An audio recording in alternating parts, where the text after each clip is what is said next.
Hi viewers, welcome to our channel.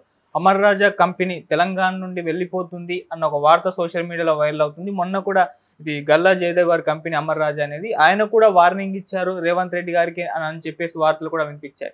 అసలు తెలంగాణ నుంచి shift చేయడానికి గల కారణం ఏంటి, మరి దీనిపైన ఇప్పుడు ప్రభుత్వం కూడా స్పందించింది అని చెప్పేసి అంటున్నారు. దీని పట్ల వాళ్ళు కూడా కీలక నిర్ణయం తీసుకోబోతున్నారని చెప్తున్నారు. మరి వాళ్ళు ఏం కీలక నిర్ణయం తీసుకున్నారు, ఎందుకు ఈ అమర్ రాజా కంపెనీ తెలంగాణ నుండి తరలిస్తున్నారు, ఇప్పుడు ఇదే అంశం మీరు డిస్కస్ చేయడానికి ప్రజెంట్ మనతో పాటు జయదేవ్ గారు సీనియర్ జర్నలిస్ట్ ఉన్నారు. వారితో ఒకసారి మాట్లాడదాం. సార్ నమస్కారం. సార్ నమస్తే. సార్, గల్లా జయదేవ్ గారు అమర్ రాజా కంపెనీ తెలంగాణ నుండి షిఫ్ట్ చేస్తున్నారు అని చెప్పేసి వార్తలు అయితే వినిపిస్తున్నాయి. మొన్న కూడా ఆయన ప్రభుత్వాన్ని కాస్త హెచ్చరించినట్టుగా కొన్ని మా కండిషన్స్ని వాటిని నెరవేర్చాలన్నట్టుగా కోరారు సార్. అయితే ఇప్పుడు మరి ప్రభుత్వం నెరవేర్చలేదా, ఎందుకు కంపెనీని షిఫ్ట్ చేస్తున్నారు? మరి గల్లా జయదేవ్ గారు అంటే మరి చంద్రబాబు నాయుడు గారికి కాస్త దగ్గర మనిషి, ఎంపీగా కూడా వర్క్ చేశారు. మరి ఆయన దీని వెనుకేమన్నా ఉన్నారన్న కూడా సందేహాలు వినిపిస్తున్నాయి సార్. మరి ప్రభుత్వం, తెలంగాణ ప్రభుత్వం దీనిపైన ఎటువంటి నిర్ణయం తీసుకోబోతుంది అంటారు సార్? ఇది వార్తలు బాగా స్ప్రెడ్ అయ్యింది. మేబీ మీరు అన్నట్టు గల్లా జయదేవ్ గారు కూడా అంటే ప్రభుత్వం నుంచి ఏదైతే అందాల్సిన ఫెసిలిటీస్ ఉంటాయో అవి త్వరితగతిన అందలేదు, లేదంటే వాళ్ళు కేటాయించిన భూమి విషయంలో కానీ.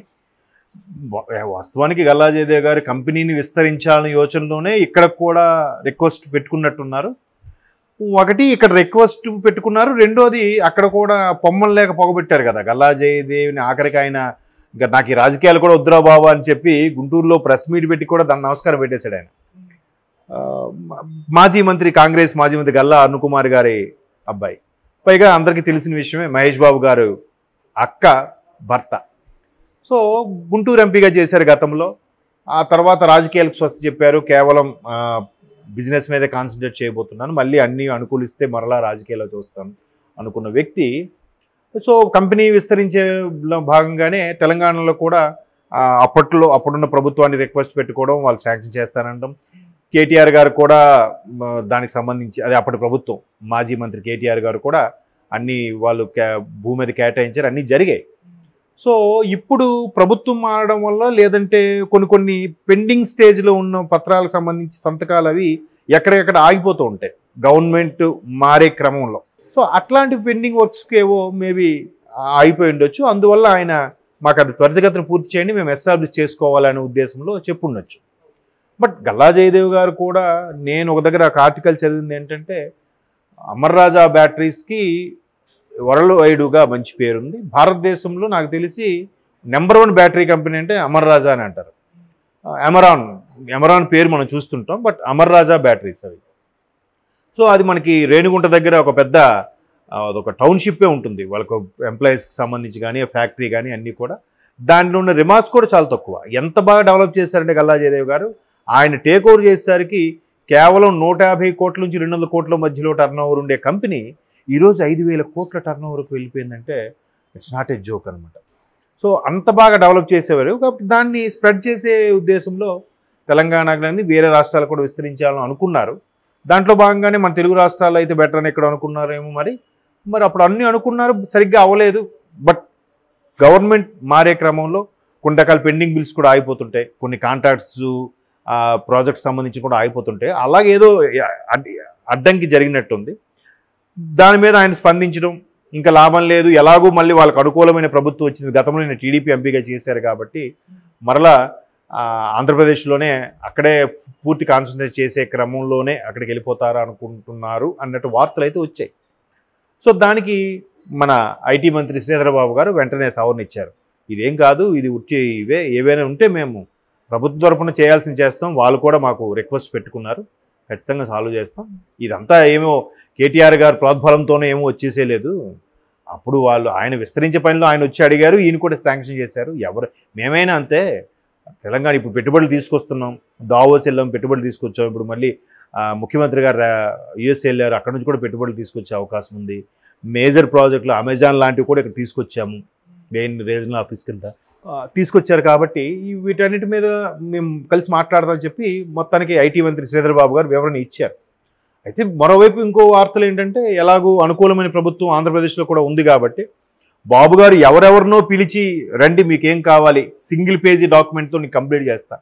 అది భూమి వ్యవహారం అవ్వచ్చు, ట్యాక్సుల రూపంలో అవ్వచ్చు, లీజుకి సంబంధించి అవ్వచ్చు, ఏవైనా సరే మీరు ఇమీడియట్గా ఇక్కడికి వచ్చి ఎస్టాబ్లిష్ చేయాలన్న దాని మీద 2014 నుంచి 19 మధ్యలో ఏవైతే వచ్చి ఆగిపోయాయో వాటిని పిలిపిస్తున్నారు, కొత్త వాళ్ళని కూడా ఆహ్వానిస్తున్నారు.